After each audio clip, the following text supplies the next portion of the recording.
The Volvo XC60 T8 twin-engine is a top-notch plug-in hybrid SUV offering 28 miles of electric range and a twin-charged petrol engine for when the battery is out of charge. That petrol engine and electric motor combined actually give the XC60 T8 385 brake horsepower. So this is not just about cheap commuting by a long shot, this car. This is all about having a luxury experience, which is what you'd expect given that it can cost £60,000 quite easily. Close rivals include the BMW X5 xDrive 45e and the Range Rover Sport P400e. However, if you're not wedded to the idea of a plug-in hybrid, then you could actually consider the very excellent pure electric Jaguar I-Pace, or indeed the Lexus RX 450h full hybrid. So clearly the Volvo is not short of rivals and isn't cheap. So how does it stack up?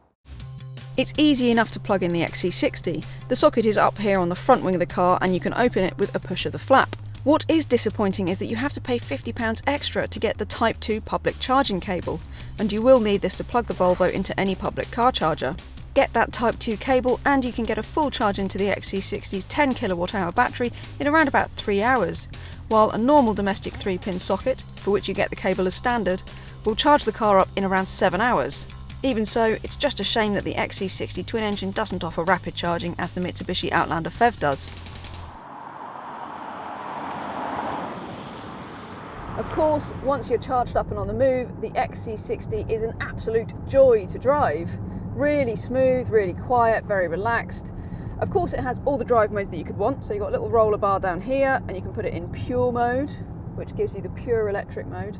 Critically, we have found in real world use that you get very close to Volvo's claimed figure actually for electric running. Provided you're around town quite a lot, you should get 28 miles quite easily, which is really impressive, especially given how big this car is. Bear in mind that the electric motor is on the rear axle of this car, so actually when it's in electric mode, it's actually in rear-wheel drive mode. Even so, otherwise, it is actually four-wheel drive, and it's a very good four-wheel drive, so stick it in sport mode. As we've said, it's quite a powerful car and you can floor it, and this thing really does shift. And you know what? It's actually really nice handling too. You'd think it might be quite sort of a bit stodgy and quite sort of heavy and not that fun, but actually it is. It controls itself really well. And that engine, the 2-litre petrol engine, is turbocharged and supercharged. So short of sticking a jetpack on the back of this car, Volvo really couldn't have had any more forced induction if it tried. It's just a great powertrain really. I would add, this test car has got optional 1,500 quid air suspension on it. If you can stretch to it, then do, because it does improve the car and the ride in this car is just absolutely lovely. It's not essential though. The XC60 is a really nice thing even without it. So if you can't stretch to it or you don't really want to, then I'd say that's fine. This is still going to be an absolute gem to drive. As I've said, there's all the driving modes you could want, plus you can hold the charge in the car and you can actually charge up the battery using the petrol engine, which, for instance, the Mitsubishi Outlander has that function as well. I'm not honestly sure why anybody would want to do that, because it does mean that you're going to absolutely hammer your fuel economy. Even so, the function is there should you want it. Now, of course, the XC60 will fall quite a way short of a normal diesel XC60's economy when the petrol engine is running. Expect somewhere around the 30 to 35 mpg in our experience, and herein lies the issue with most plug-in hybrids. But keep those batteries topped up, and if you do a lot of short journeys, then you could be looking at virtually fuel-free motoring. The Volvo's cabin is an absolute gem. It's a really nice example of Scandinavian design. All this sort of swooping architecture and all the material finishes actually do really set it apart from German rivals. Even little details like the little Swedish flag in the dash all really add to it. Notably, you can get a much lighter interior in here than you have in this particular test car, so you can get creams and beiges and even wood finishes that actually look really lovely in the Volvo. So the interior is definitely a highlight of this car.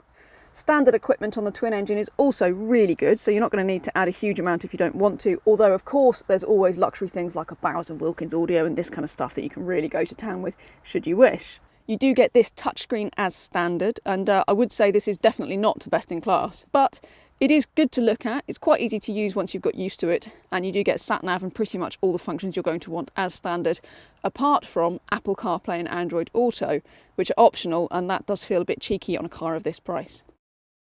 The interior is suitably practical in the XC60, with plenty of room and good access to those rear seats. The boot is also a fair size, although the twin engine does lose out on a bit of space to those batteries over standard XC60 models. And we would like better cable storage. The XC60 T8 really isn't perfect. We'd certainly like rapid charging just as much as we would like a standard public charging cable. But for all that, it is such a gorgeous car. It is the best plug-in hybrid SUV at this price. In fact, really, it's the best plug-in hybrid luxury car at this sort of price, and that's quite saying something. So the fact that you can commute to work virtually fuel-free is really just the cherry on top in a car that is otherwise absolutely gorgeous to sit in, live with, and drive. It's the whole package. For the full XC60 T8 twin-engine review, head to drivingelectric.com and also check out all the reviews for all of the Volvo's rivals. Don't forget to hit subscribe on our YouTube channel while you're here, and check us out on Facebook, Twitter and Instagram.